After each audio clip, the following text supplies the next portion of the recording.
c'est défendre les revendications de l'opposition. Il y en a certaines qu'on défend depuis des années.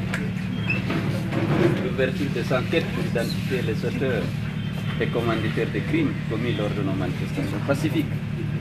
L'ouverture d'enquêtes sérieuses afin que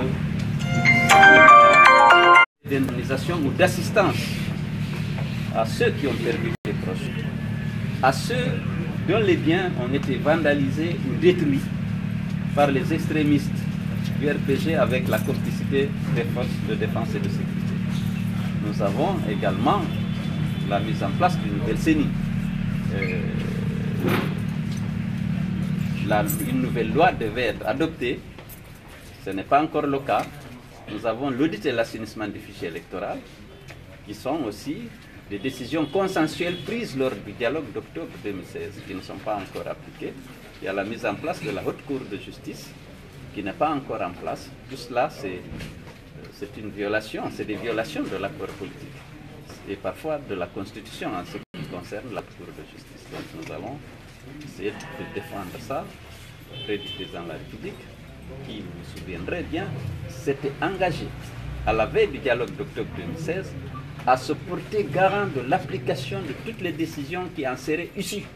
Non seulement les décisions qui seraient issues de ce dialogue, mais les décisions aussi prises lors des dialogues antérieurs. Malheureusement, à ce jour, nous avons aussi beaucoup de décisions qui n'ont pas été appliquées. D'ailleurs, seules les élections locales ont été obtenues, ça aussi au forceps, comme vous le savez.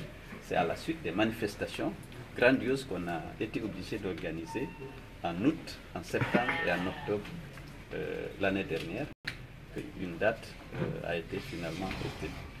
Merci. Monsieur le chef de file de l'opposition, vous avez déroulé une série de manifestations pendant ce temps. Vous êtes convié par le chef de l'État. Qu'en est-il du déroulement de ces manifestations? Pour le moment, les manifestations restent valables. À l'issue de notre entretien, si l'entretien est fructueux et productif, s'il y a un consensus sur les principales revendications de l'opposition, on avisera. Pensez-vous qu'il va appliquer? Ouais.